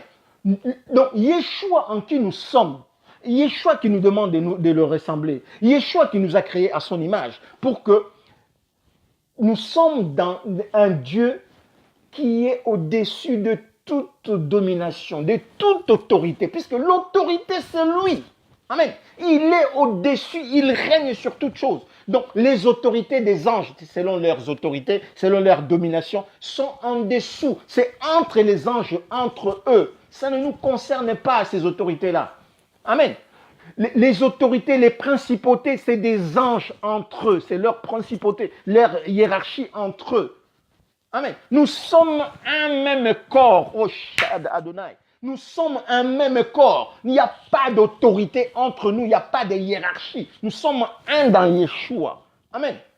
Le Seigneur dit, il ne fait exception de personne parce que pour nous tous devant Yeshua, devant le Dieu Tout-Puissant, nous sommes égaux. Amen. Donc, il n'y a pas plus, il n'y a pas moins. Nous sommes le membre du corps de son corps. Et chaque partie du corps a un même traitement. Amen. Le Seigneur ne donne pas plus à celui-là ou moins à l'autre. Non, le Seigneur nous bénit pareil. Nous avons en fait la parabole des ouvriers loués à différentes heures. Le Seigneur, il loue. Il y a un qui est entré le matin, il a travaillé jusqu'au soir. Il pensait avoir plus que les autres. Il y a un qui est rentré à midi. Il a travaillé jusqu'au soir. Il y a un qui est rentré à 17 heures. Il devait travailler jusqu'à 18 heures. Il n'a travaillé qu'une heure. Mais ils ont eu le même salaire. La vie éternelle pour tous. Amen. La vie éternelle pour tous. Donc voilà ce que le diable nous pousse à faire sur cette terre. Là, je parle des autorités, c'est une parenthèse. On parle des autorités. Le diable nous pousse à faire sur cette terre, à penser que nous sommes les uns supérieurs des autres, et que voilà, j'ai plus l'onction, j'ai plus, moi je t'enseigne. On est pareil. Celui qui est sur la chair en train de parler, il sera même jugé plus que celui qui est assis sur le banc. Ce n'est pas parce qu'il prêche la parole. Amen. Oh mon cache Adonai. Que le Dieu Tout-Puissant nous bénisse. Donc, nous allons aujourd'hui nous arrêter là, puisqu'on a largement dépassé l'heure. On va prier. La deuxième partie, on va parler en fait du but de la loi, purement, simplement. On va parler du but de la loi. Jeudi prochain, on va parler du but de la loi de l'Éden. On va commencer par là. Donc voilà, je mets un signe sur ma préparation. Donc on va parler du but de la loi pour la prochaine fois, jeudi prochain. Que le Dieu Tout-Puissant Yeshua, qui nous a créés à son image pour que nous soyons le temple de son esprit, puisse venir vraiment habiter en nous. Il faut que certaines choses soient dites. Amen. Il faut que certaines choses soient dites. Et je bénis vraiment mes frères et sœurs bien-aimés à qui le Seigneur est en train de révéler des choses qui puissent ouvrir leur bouche. Ce n'est plus le moment de se taire. C'est le moment d'ouvrir la bouche et de dire, de parler. Le Seigneur dit, c'est qu'il nous a dit dans le secret que nous montions sur le toit et que nous proclamions ces choses, afin que le peuple du Seigneur soit béni et sauvé. Amen. Mon peuple est mort, mon peuple périt par manque de connaissance. Nous ne connaissons pas celui que nous servons. Il dit que ceux du peuple qui connaîtront leur Dieu dans Daniel agiront avec fermeté. Amen. Ceux du peuple qui connaîtront leur Dieu ne se mettront pas avec des infidèles sous des jougs étrangers. Ils seront imperturbables. Personne ne pourra les séduire. Amen. Le diable peut passer avec tous ses artifices. Il ne pourra pas le séduire. Ils sont fidèles comme Yeshua, leur Dieu, est fidèle. Amen. Donc, pour ce soir, vraiment que le Seigneur nous bénisse et je m'excuse pour certains lives qui ont déjà commencé. Donc nous allons nous arrêter et prions, remercions le Seigneur, bénissons-le pour toutes ces choses. Et au besoin, s'il y a possibilité, réécoutons le live, le message pour que ça puisse en fait nous ouvrir dans d'autres choses et nous préparer dans la suite en fait de notre sujet. Pourquoi la loi avait été donnée dans le jardin d'Éden à Adam et Ève et puis pourquoi la loi avait été donnée à Moïse dans le désert pour le peuple d'Israël. Que le Seigneur Dieu Tout-Puissant nous bénisse. Et voilà. Seigneur Dieu Tout-Puissant, je laisse Seigneur ce moment. Merci pour ce partage. Merci Père de gloire d'avoir parlé à mon cœur. Merci d'avoir utilisé Seigneur de gloire ton serviteur comme toi tu voulais. Père, merci aussi d'avoir ouvert les oreilles de ton peuple pour que nous puissions recevoir ta parole.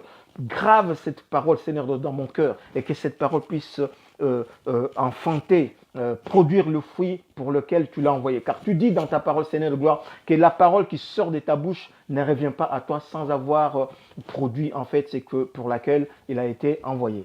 Seigneur de gloire, je suis ton serviteur, je suis dans ton service, Yeshua. Je n'ai rien de plus. Rien de plus, Seigneur. Rien de moins non plus. Père, donne-nous à nous tous, Père, de te connaître. Donne-nous à nous tous, Père de gloire, de rentrer, Père, dans le secret, dans ton intimité, afin que nous puissions devenir comme toi, Yeshua, selon que tu nous as créés à ton image. Afin, Père de gloire, que le malin ne puisse plus, Père de gloire. Le malin ne puisse plus, Père de gloire, nous tromper, nous mentir. Qu'il vienne avec ses artifices, Yeshua, que nous soyons comme les disciples, Père de gloire de Béret, qui connaissent et qui vérifient, Père de gloire. Que nous soyons imperturbables, que notre foi se tienne sur le roc, le rocher. Père, que cette nuit, Yeshua, que tu puisses parler, que tu puisses continuer à parler à ton peuple, que tu puisses continuer à enseigner, Père. Le peu, Seigneur de gloire, que tu as mis dans ma bouche, que ça soit juste comme un grain. Mais toi, Seigneur, sème ce grain. Tu as sémé ce grain dans le cœur de ton peuple. Seigneur, arrose et que ce grain devienne un grand arbre. Seigneur, qui pourra, moi-même, je pourrais m'y abriter, Père. Moi-même, j'aurais besoin de ce frère, de cette sœur, pour qu'elle puisse m'enseigner, qu'elle puisse m'exhorter, Père de gloire. Fais-nous rentrer dans la profondeur de ta connaissance. Seigneur, mieux nous te connaîtrons comme tu le dis, mieux nous te servirons, Yeshua. Nous voulons être agréables. Si tu n'es pas en nous, Père de gloire, nous ne pourrons pas. Sois en nous et demeure en nous pour la gloire de ton nom. Je laisse cette nuit, Seigneur, entre tes mains, Yeshua. En vertu du sang que tu as versé sur la croix, Golgotha, Seigneur, touche nos enfants, Yeshua. Touche nos enfants, Père. Touche nos enfants, Yeshua. Tu as fait de nous, Père de gloire, de puissance, le fruit que tu as voulu, Père. Tu nous as enfantés dans le sein de Dieu et tu as dit, crois au Seigneur Yeshua, tu seras sauvé, toi et ta famille. Seigneur, nous avons cru, Yeshua. Nous t'avons cru, Yeshua. Tu es né en nous, Yeshua. Que les enfants qui étaient dans mon sein, Père de gloire, soient bénis, Père de gloire. Que les enfants qui étaient dans le sein de ma sœur, de mon frère, Seigneur, soient bénis, Yeshua. Seigneur, que la grâce que nous venons de recevoir aujourd'hui, que tu nous as ouvert la lumière sur ta parole, Seigneur, que ça touche nos enfants, Yeshua. Les enfants qui sont sortis de nos seins, qu'ils soient bénis, car c'est notre sang, Yeshua. Je les laisse entre tes mains, Père. Prends soin de nos enfants. Prends soin de nos familles, Yeshua. Rentre dans nos familles. Rentre dans nos maisons et bénis nos maisons. Et tout ce qui s'y trouve, comme Rahab avait été béni et toute sa famille épargnée, Yeshua. Crois au Seigneur Yeshua, tu seras sauvé, toi et ta famille. Seigneur, c'est ta parole, Yeshua. Bénis ta parole. Au nom de Yeshua, en vertu du sang qui t'a versé sur la croix Golgotha, Yeshua. Gloire et louange à toi, Papa. Gloire à toi pour ces instants, Yeshua. Merci, merci. Merci, Papa. Merci, Yeshua. Merci, merci, merci, merci. Béni soit ton nom, Adonai. Béni soit ton nom, la gloire, la puissance t'appartient, Père. Alléluia. Shalom, shalom. Bonsoir, Maman Annie de la Grâce. Bonsoir, ma soeur Jolie Chama Chama Biuma. Bonsoir, ma soeur Abanakis. Bonsoir, mon frère Malik Malik. Ma soeur Tonita Monado. Sois bénie. Maman Christine Chembo. Que le Seigneur te bénisse.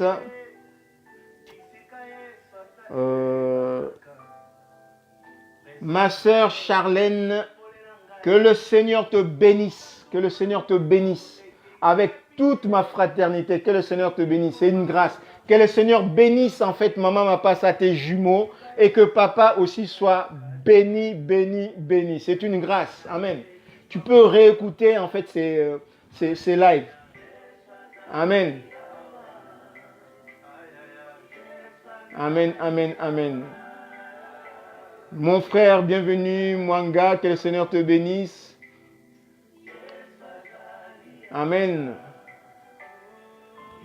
Maman Perle, Maman Pasteur, que le Seigneur te bénisse. Maman Perle Sommet, que le Seigneur te bénisse. C'est une grâce que tu sois là aussi, Maman Pasteur. Amen. Mon frère Falemoussi, que le Seigneur te bénisse.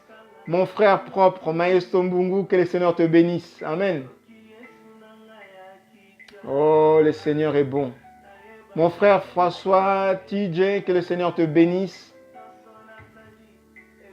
Ma soeur Jojo Daniel, maman Jojo Daniel, que le Seigneur te bénisse. Toi, je vais t'attraper, tu verras. Ozoki Mangai. Oh, la grâce du Seigneur. Amen, amen, amen. Maman pasteur Serge Malou Mouleba, maman pasteur Serge Malou Mouleba, que le Seigneur te bénisse. Amen, maman Roselyne. Je t'appelle maintenant maman pasteur Serge. Que le Seigneur te bénisse, maman. C'est une joie que tu sois avec nous. Amen. Voilà, Yesu Azali Awa. Dieu est avec nous. Yeshua est avec nous. C'était notre émission audiophonique Marchons avec Dieu. Le thème était pourquoi Dieu avait donné la loi dans le jardin d'Éden à Adam et Ève et pourquoi à Israël dans le désert par Moïse. Donc on a essayé de répondre à ces deux questions et le Seigneur nous a conduit vraiment d'une façon assez pertinente à comprendre certaines choses. La prochaine fois, puisque nous n'avons pas fini, nous allons continuer. Donc le but de la loi, on va poursuivre dans le but de la loi. Donc rendez-vous est pris pour jeudi prochain à 19h, même heure, où le Seigneur nous parlera de ces choses. Gloire soit rendue à Yeshua notre Dieu pour toutes les bonnes choses qu'il fait, qu'il fera et qu'il continue à faire. Amen. Maman Jojo, Ozawanatan, Alomonote, que Dieu te bénisse. Amen. Que Dieu te bénisse, maman. Merci, merci vraiment de savoir que tu es là, que Papa Serge est là, que Dieu puisse vous bénir vraiment dans cette œuvre. Amen.